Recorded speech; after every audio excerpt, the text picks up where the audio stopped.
Dear students, मैं ज्योति Saxena MS college Bikaner से। Student, आज हम एक नया टॉपिक डिस्कस कर रहे हैं। भारत में सामाजिक नीति या सोशल पॉलिसी क्या है, इसकी यहाँ आवश्यकता क्यों पड़ी, इसके प्रोसेस क्या है, कैसे ये बनाई जाती है और इसको बनाने में किन किन समस्याओं का हमें सामना करना पड़ रहा है या इसकी आवश्यकता हमें क्यों पड़ी है। इन सब बातों में आज के बारे में आज हम आपसे डिस्कस करेंगे। स्टूडेंट, हमारा प्रशासन लोक कल्याणकारी प्रशासन है, यानी इसका एकमात्र उद्देश्य जनता का चहुमुखी विकास करना है। इसलिए ये ज़रूरी है कि जो भी सरकारी या लोक नीति बने वो किसी विषय विशेष के भविष्य और वर्तमान दोनों में संतुलन बनाते हुए बने।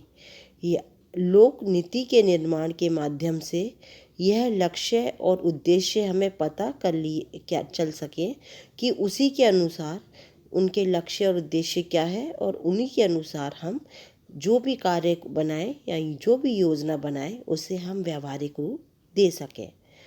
अगर सही नीति नहीं बनेगी तो शासन संचालकों को बहुत सारी समस्याओं का सामना करना पड़ सकता है। संसाधनों का दुरुपयोग हो सकता है, सामाजिक और आर्थिक समस्याएं बढ़ सकती हैं। जब हमारा देश स्वतंत्र हुआ तो यह माना गया कि हमारा संविधान सभी राष्ट्रीय नीति और योजनाओं का एक मूल सूत्र है। नियोजित आर्थिक विकास का व्यवहारिक स्वरूप हमारी पंचवर्षीय योजनाओं में भी शामिल है। अब बात करते हैं स्टूडेंट कि लोक नीति है क्या या सामाजिक नीति क्या है। लोक नीति या सामाजिक नीति वह दिशा निर्देश पत्र होता है जो सरकारी कार्यों और कार्यक्रमों को एक निश्चित दिशा प्रदान करता है। आज देखा जाए तो नीति का अर्थ उन उठने वाली मांगों, इच्छाओं और निर्णयों से है जो कि राजनीतिक द्वारा निर्धारित मूल्यों और मापदंडों से परिपूर्ण है और यह मूल्य और मापदंड समय के अनुसार परिवर्तन भी इनमें किया जा सकता है। लोक नीति या सामाजिक नीति के बारे में अलग अलग विद्वानों ने अलग अलग परिभाषाएं दी हैं। उनमें से कुछ महत्वपूर्ण हैं जो इस प्रकार है। जॉन सी के अनुसार समाज के महत्व के प्रश्नों के संबंध में सरकार के द्वारा जानबूझकर किए जाने वाले कार्य निर्णय लोक नीति कहलाते हैं, जबकि फ्रेडरिक का ये कहना है कि किसी परिस्थितियों में क्या करना है या क्या नहीं करना के संबंध में जो निर्णय लिया जाता है वो ही नीतियाँ कहलाती हैं। इस प्रकार नीति में क्या करना है, कब करना है, क्यों करना है, कैसे करना है, कहाँ करना है, इन सभी प्रश्नों का समावेश होता है और इनका समाधान करने का एक मार्ग लोक नीति होती है। अब हम बात करते हैं हमें लोक नीति की आवश्यकता क्यों पड़ी। हमारी प्राचीन राजशाही शासन व्यवस्था में राजपुरोहित, धर्मगुरु, सेनापति तथा मंत्री परिषद के सदस्य सम्राट को लोक नीति के बारे में सलाह देते थे। कौटिल्य का अर्थशास्त्र भी विभिन्न विषयों पर राज्य को लोक नीति अपनाने की सलाह देता था। प्रजातंत्र मूल्यों के प्रचार प्रसार के बाद जब हमारे यहाँ लोक कल्याणकारी राज्य की अवधारणा बल पकड़ने लगी, तब ये कहा गया कि लोक नीति के निर्माण और सफल उसका क्रियान्वयन किया जाए। एल.डी. वाइट का कहना है कि लोक प्रशासन को सार्वजनिक नीतियों को व्यवहारिक धरातल पर मूर्त रूप देने वाले विषय के रूप में परिभाषित करना होगा। लोक नीति ही सरकारी कार्यों का केंद्रीय बिंदु है। लोक प्रशासन के जनक वुड्रो विल्सन ने शुरू में यह कहा कि राजनीति और प्रशासन दो अलग अलग विषय हैं, लेकिन वर्तमान में यह कहा जाता है कि राजनीति और प्रशासन का विभाजन ना तो व्यवहारिक है और ना ही आसानी से किया जा सकता है। लोक नीति की आवश्यकता के लिए ये कहा जाता है कि किसी भी राष्ट्र का संविधान जनता की इच्छाओं का एक मूलभूत दस्तावेज होता है।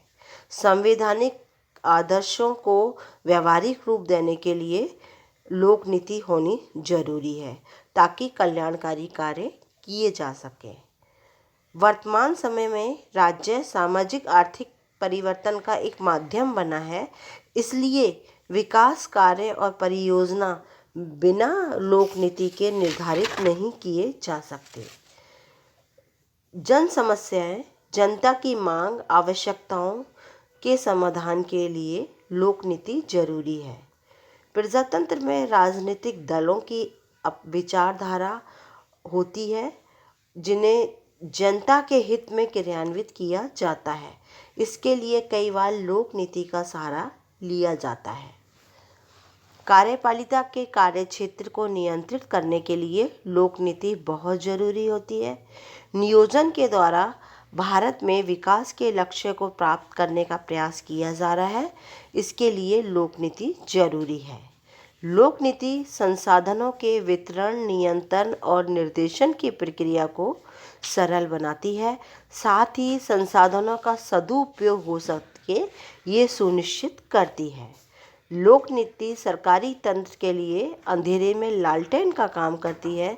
इसके द्वारा शासन के कार्यों में अतिराव, दोहराव और बिखराव नहीं होता, यानी कार्य समय पर पूरे हो जाते हैं। एक और लोक नीति अपने आप में महत्वपूर्ण निर्णय है, दूसरी ओर ये प्रशासन के दिन प्रतिदिन को नियंत्रित करने का एक यंत्र भी है। लोक नीति की इन विशेषताओं के बाद ये कहा जा सकता है कि लोक नीति निरंतर चलने वाले निर्णय निर्देश की पर्यायवाची है। नीति एक निर्देश है जो हमें भटकने से बचाती है। दूसरा, लोक नीति प्रशासक और प्रबंधकों की सत्ता को समाप्त नहीं करती है, बल्कि निर्णय सीमा का निर्देशन करती है। नीति उद्देश्यों से अलग होती है क्योंकि उद्देश्य संगठन की मंजिल है। नीति मंजिल तक पहुंचने का साधन या माध्यम मात्र होती है। नीति का निर्माण जानबूझकर किया जाता है, यह कानून या परंपरा की तरह विकसित नहीं होती। हमारे यहाँ लोक नीति का निर्माण एक बहुत ही लंबी और जटिल प्रक्रिया है। इसमें बहुत सारे संगठन और व्यक्ति शामिल होते हैं। आधुनिक शासन व्यवस्था में नीति निर्माण का कार्य व्यवस्थापिका और मंत्री परिषद का होता है। संसदीय शासन व्यवस्था में व्यवस्थापिका और कार्यपालिका एक ही स्थान पर दिखाई देती हैं। नीति निर्माण का दूसरा महत्वपूर्ण स्थल प्रशासनिक विभाग होते हैं, जो अपने अपने विषय की नीति आवश्यकता अनुसार बना लेते हैं। अध्यक्षीय शासन प्रणाली में कार्यपालिका, व्यवस्थापिका अलग अलग होती हैं। प्रशासनिक कार्यपालिका राष्ट्रपति के अधीन काम करती है तथा वह संसदीय प्रणाली की तरह प्रभावी नहीं होती। संघीय शासन व्यवस्था वाले देशों में केंद्र और प्रांतीय दोनों स्तरों पर व्यवस्थापिका अपने अपने कार्य क्षेत्र में नीति बनाती हैं। व्यवस्थापिका द्वारा बनाए गए कानूनों तथा प्रस्तावों के रूप में नीतियां जनता के सामने आती हैं, क्योंकि व्यवस्थापिका के पास ना तो विशेषज्ञ होते हैं, ना ही समय होता है। इन नीति में लक्ष्यों का वर्णन होता है तथा जिनके अनुसरण में कार्यपालिका और नौकरशाही नियम और दिशा निर्देश बना पाते हैं। व्यवस्थापिका द्वारा पारित नीति में उस राजनीतिक दल की विचारधारा का भी पता चलता है जिस दल का व्यवस्थापिका में बहुमत होता है। ज़्यादातर देशों में लोक नीति मंत्री परिषद द्वारा बनती है, जिसे व्यवस्थापिका द्वारा पास करवाया जाता है, जबकि अध्यक्षीय शासन प्रणाली में राष्ट्रपति तथा संसदीय शासन प्रणाली में प्रधानमंत्री है वास्तविक नीति निर्माता होते हैं, जो विदेश नीति, रक्षा नीति और आर्थिक नीति में महत्वपूर्ण भूमिका निभाते हैं। नीतियों के लिए आवश्यक तथ्य, आंकड़े, सूचना, परामर्श देने का कार्य प्रशासनिक अधिकारी का होता है। भारत में नीति निर्माण के प्रभावी अंग है लोकमत, व्यवस्थापिका, दबाव समूह, प्रतिपक्ष, राजनीतिक पार्टी। जबकि सुसंगठित और शक्तिशाली एक नौकरशाही नीति निर्माण में महत्वपूर्ण भूमिका निभाती है। नीति निर्माण में न्यायपालिका की भी महत्वपूर्ण भूमिका होती है। वह न्यायिक पुनरावलोकन की शक्ति उसके पास होती है। सरकार द्वारा बनाए गए किसी भी कानून की व्याख्या में यदि जनता कोई वाद दायर करती है तो वो सुनवाई करती है। प्रजातंत्र में राजनीतिक दलों के बारे में ये कहा जाता है कि राजनीतिक दलों की एक अपनी विचारधारा होती है। चुनाव घोषणा पत्र के माध्यम से ये अपनी राय रखते हैं। सत्ता में आने के बाद ये घोषणा पत्र के आधार पर ही नीतियाँ बन जाती हैं।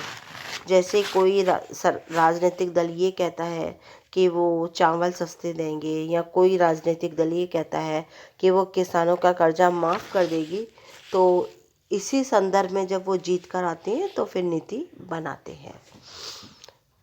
किसान, श्रमिक, विद्यार्थी, कर्मचारी, व्यापारी और उपभोक्ता दबाव समूह शासन सत्ता पर किसी न किसी लोक नीति को बनाने या ना बनाने के लिए दबाव डालते हैं।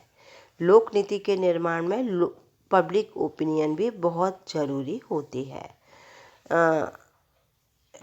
लोक नीति के बारे में जेम्स फ्रीमैन क्लार्क कहते हैं, एक नेता अगले चुनाव की सोचता है जबकि एक राजनीति अगली पीढ़ी की सोचता है। लोक नीति के कुछ स्टेप होते हैं। सबसे पहले समस्या की पहचान की जाती है, फिर समस्या का मूल्यांकन किया जाता है, फिर सभी संभावित विकल्पों पर विचार किया जाता है, फिर परिणामों का अनुमान लगाया जाता है, फिर नीति का चुनाव किया जाता है, फिर नीति की स्वीकृति दी जाती है, फिर नीति का प्रवर्तन किया जाता है और उसके बाद नीतियों का पुनरावलोकन किया जाता है। इस प्रकार से नीति निर्माण की एक प्रक्रिया चलती रहती है। स्टूडेंट, ये टॉपिक हम कंटिन्यू चलेगा और आगे नेक्स्ट क्लास में से हम डिस्कस करेंगे।